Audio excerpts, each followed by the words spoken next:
bonsoir à vous, enfants de Caïn.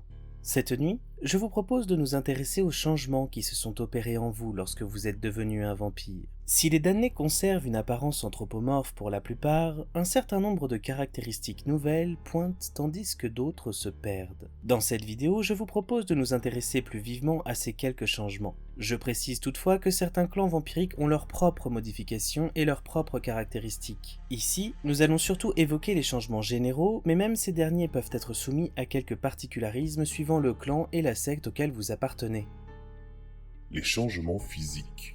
Après une étreinte, lorsque le nouveau-né s'éveille, il est cliniquement mort. Autrement dit, son cœur ne bat plus et il ne respire plus. Aucun de ses organes internes ne fonctionne, et bien vite, le caïnite se rend compte qu'il n'est plus capable de digérer la nourriture destinée aux mortels. Sa peau refroidit jusqu'à ce qu'elle atteigne le froid d'un cadavre. Pourtant, son corps s'anime, il peut parler, marcher, penser et dispose de toutes ses facultés.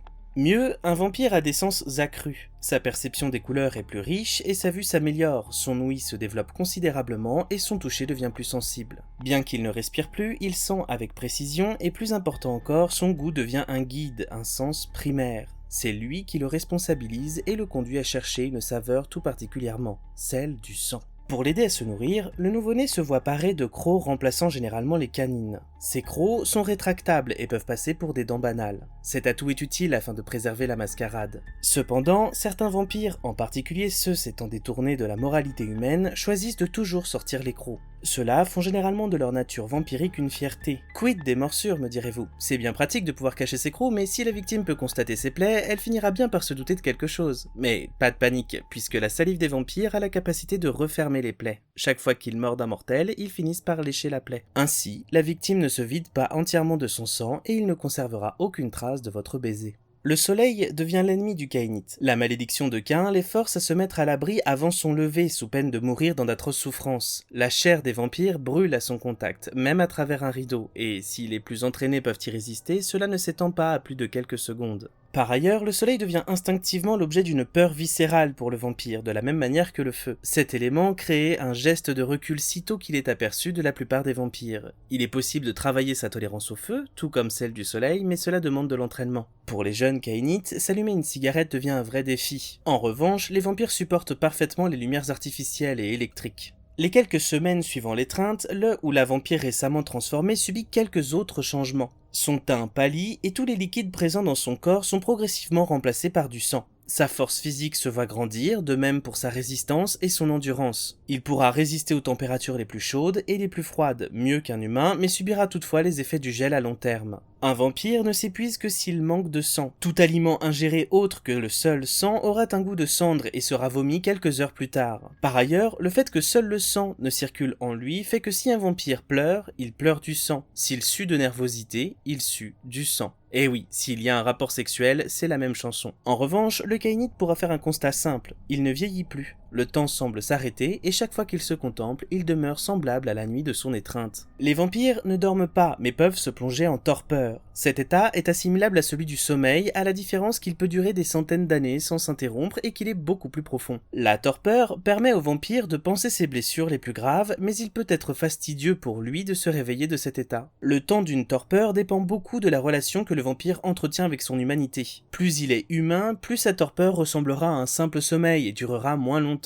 À son réveil, il sera bien souvent assoiffé et violent, mais sera identique au jour de son trépas. Le seul moyen pour un vampire de se faire des tatouages, des modifications corporelles ou de s'offrir un nouveau brushing est de s'en référer à la magie ou à ceux pouvant outrepasser cette condition. Dans le monde de la nuit, certains peuvent sculpter la chair et les os comme les tsimis par exemple, et donc modifier durablement leur apparence ou celle d'autrui. Les caïnites sont des créatures immortelles qui auront ainsi l'éternité pour perfectionner et dompter leurs nouvelles conditions. En revanche, en dehors de spécificités claniques, l'apparence physique d'un damné se dégrade avec le temps et à mesure qu'il perd son humanité. Son teint est toujours de plus en plus pâle, malade et cadavérique, et ses yeux peuvent également s'assombrir, s'illuminer de rouge et devenir perçants. Plus un vampire vieillit, plus il se rapproche du monstre qui sommeille en lui. Évidemment, il est tout à fait possible de tuer un damné, mais il ne mourra tout simplement pas des causes naturelles propres aux mortels. La façon la plus simple de tuer un vampire est de l'immoler car le feu reste l'élément dont il est le plus vulnérable. Planter un pieu ou tout objet pointu dans son cœur ne le tuera pas, mais le paralysera totalement. C'est d'ailleurs le meilleur moyen de capturer un vampire ou de le mettre hors d'état de nuire sans le tuer définitivement. Cette paralysie se transformera en torpeur forcée si le vampire reste dans cet état et donc privé de sang durant 7 nuits. À partir de là, il ne se réveillera plus de lui-même sauf si on lui donne suffisamment de sang pour cela. La décomposition du cadavre reprend et le vampire meurt petit à petit. Le réveiller à l'article de la mort ultime fait naître des séquelles psychologiques graves chez le damné et est une technique de torture prisée du sabbat et de l'inquisition humaine. Le sang est la source. Bien que le vampire soit condamné à n'avoir que le sang pour toute pitance, ce dernier lui permet de réaliser des choses hors de la portée du commun des mortels. En effet, le sang est la source du pouvoir de tout vampire. Chaque clan vampirique possède des capacités spéciales appelées disciplines qu'ils apprennent à maîtriser. Généralement, pour les utiliser, un vampire doit puiser dans sa réserve de sang. Autrement dit, il doit dépenser le sang qu'il a ingurgité. Plus il a bu de sang, plus il pourra utiliser sa puissance. En revanche, un vampire ne peut pas stocker en lui du sang à l'infini. Comme un humain, il peut être repu. La quantité de sang qu'il peut stocker dépend de son âge, mais surtout de sa génération. Plus il est proche de K1, formant la première génération de vampires, plus il pourra stocker de sang en lui. Plus son sang est dilué, moins il le pourra. Le sang devient ce que le Kainite doit sacrifier en échange des capacités qu'il peut usiter. Exécuter un rituel de magie du sang lorsqu'on est Trémère, renforcer sa force physique lorsqu'on est Bruja, sortir les griffes lorsqu'on est Gangrel ou animer un cadavre lorsqu'on est Giovanni nécessite de dépenser de la vitae. Le sang permet même aux vampires les plus proches de l'humanité de retrouver une chaleur corporelle, un pouls et une respiration pendant quelques heures, le temps de se rendre crédible afin de séduire une proie potentielle par exemple. La chasse est une nécessité pour un vampire. Certains essaieront tant bien que mal de se contenter du sang animal, mais il ne nourrit pas aussi pleinement que celui des humains. C'est pourquoi le sens moral d'un vampire est voué à se dégrader à mesure qu'il vieillit. Il est un prédateur et ne peut vivre autrement qu'en causant du tort à un autre être vivant.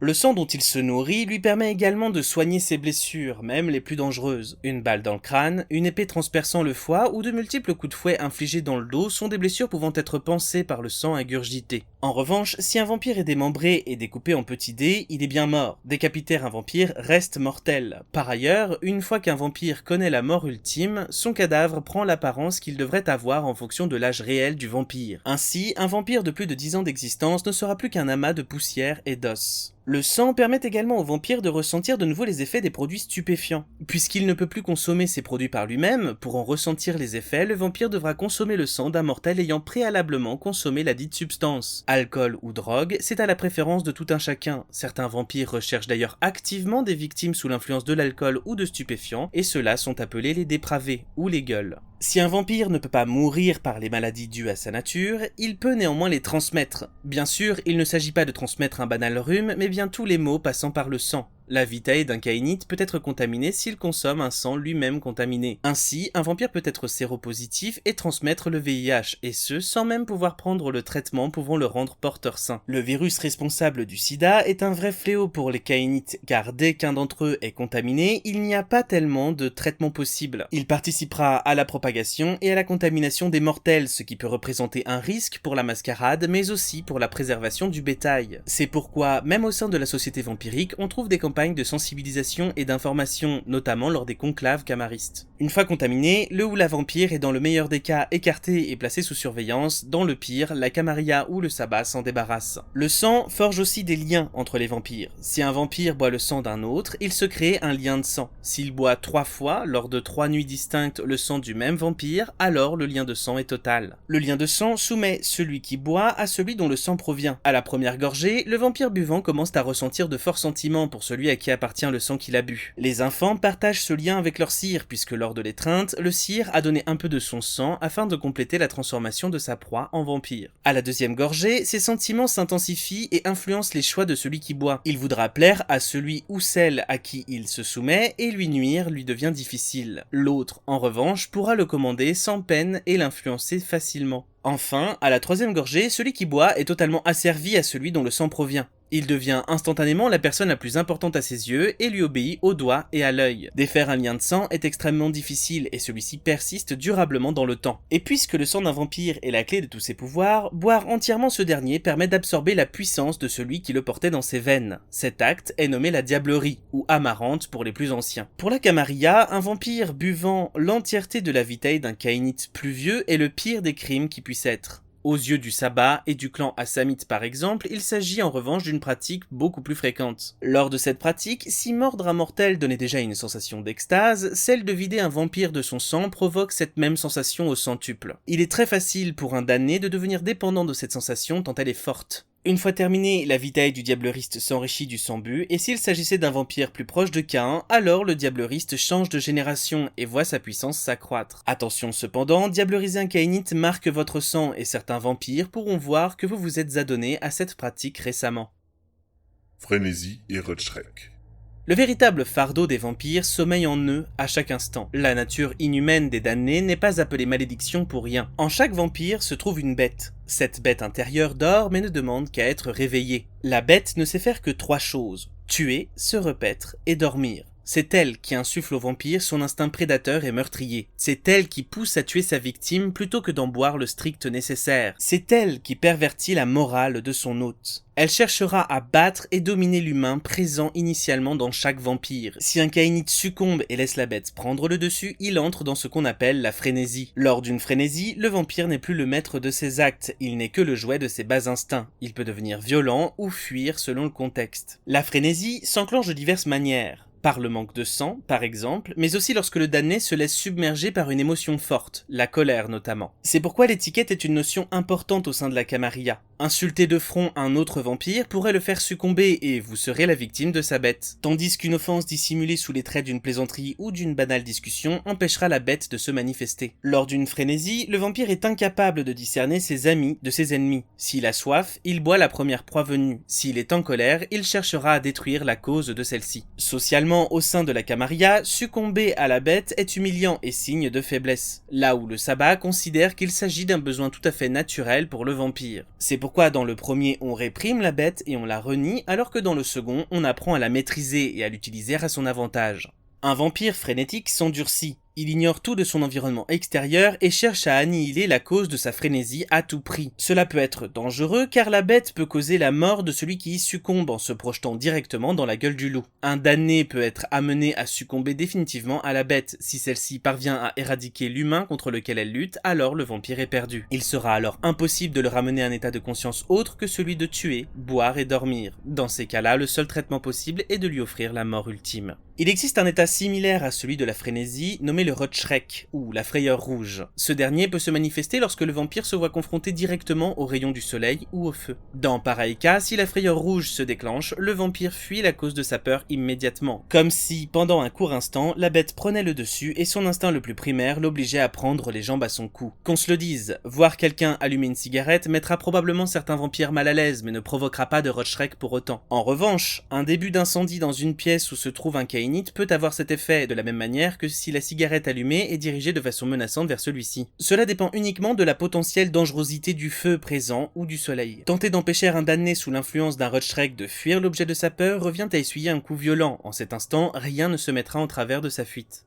Comme nous avons pu le détailler ici, être un vampire diffère grandement d'être un humain, et si cette nouvelle nature offre une myriade de nouvelles possibilités et de nouvelles connaissances, elle n'en reste pas moins maudite par nature. Dépendant de la vitae, forcé de vivre en prédateur et de nuire aux autres êtres vivants pour subsister, luttant en permanence contre la bête qui sommeille en lui et sa peur du feu et des lueurs du jour. Le vampire est un être condamné à errer dans l'obscurité nocturne et succomber à sa propre déchéance. Voilà qui vient conclure le contenu de cette vidéo. Dites-moi en commentaire ce que vous pensez de cette nature. S'agit-il selon vous d'une bénédiction ou d'une malédiction? Après tout, ces nouvelles capacités s'accompagnent de bien des horreurs. Si vous avez aimé cette vidéo, n'hésitez pas à la liker, la partager et à vous abonner à la chaîne. Sur ce, je vous dis à la prochaine et d'ici là, tâchez de vous tenir éloigné de la lumière du soleil.